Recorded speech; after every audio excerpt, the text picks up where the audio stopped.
care usually lasted 2 years. During these 2 years, the blessings that Halima witnessed in her household were so many that she was scared of losing the Prophet ﷺ. And so she invented 1,000,001 excuses in front of Amina.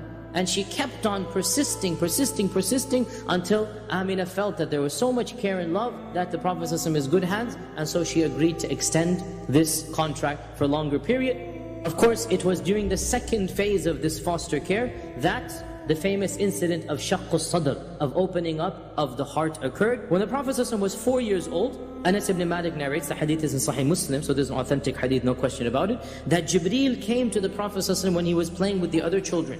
When Jibreel came, the other children ran away, they're scared. The Prophet ﷺ stood his ground. As a 4-year-old kid, he's displaying bravery.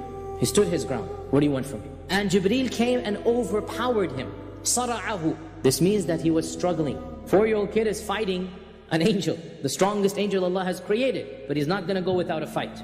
Again, this shows the determination of the Prophet Muhammad ﷺ. So Jibreel forced him on the ground. You can't fight Jibreel. He forced him on the ground and he opened up his chest. shaqqa sadrahu. It's just 2 words.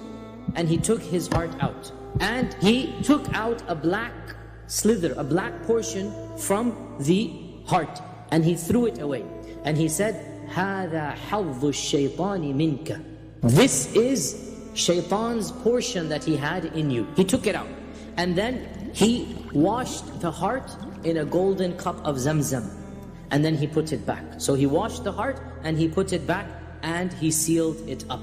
So when the children, the foster brother and Shayma, who he was playing with, when the children ran away, they ran back and they said, and they're looking in the distance that there's a man throwing him on the floor, putting blood in and this and that. So they come screaming and running that our brother has died, our brother has been killed, a man has abducted him, a man has killed him. And of course Halima and others, they became so worried, they come running outside and they found the Prophet ﷺ sitting, his face is pale. SubhanAllah, not wailing, not screaming, not crying. He's the brave 4-year-old, he was the bravest 4-year-old the world has ever seen. And when they saw him, they saw those lines on his chest, and Anas ibn Malik says, I could see the traces of that line on his chest. Anas is narrating this hadith when the Prophet ﷺ is around 60 years old. This incident was what concerned Halima. And she decided, before anything else happens, let me quietly return the Prophet ﷺ to Amina.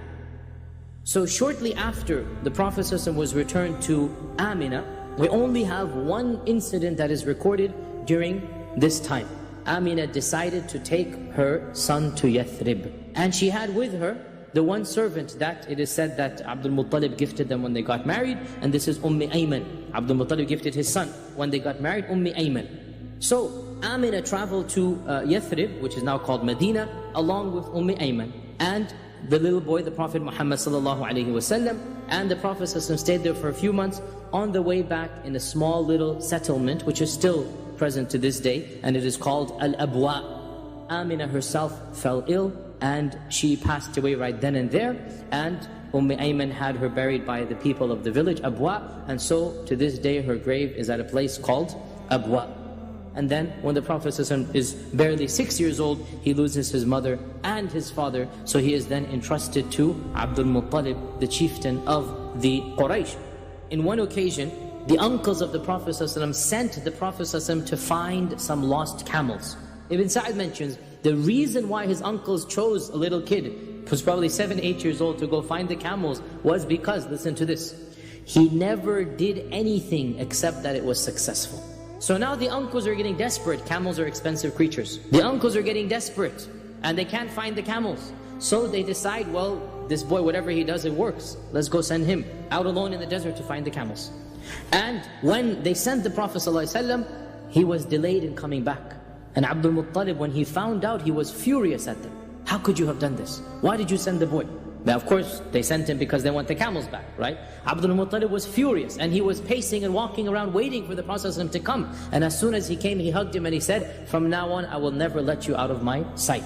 As we all know, at the age of 8, once again, for the 3rd time, our Prophet ﷺ became an orphan. First his father, then his mother, and now his grandfather. And one of the things that Abdul Muttalib did on his deathbed is that he entrusted the Prophet ﷺ to his son Abu Talib. And so Abu Talib takes charge of the Prophet ﷺ, and Abu Talib lives a long life, and Abu Talib passes away when the Prophet ﷺ is over 50 years old. So he remains with the Prophet ﷺ.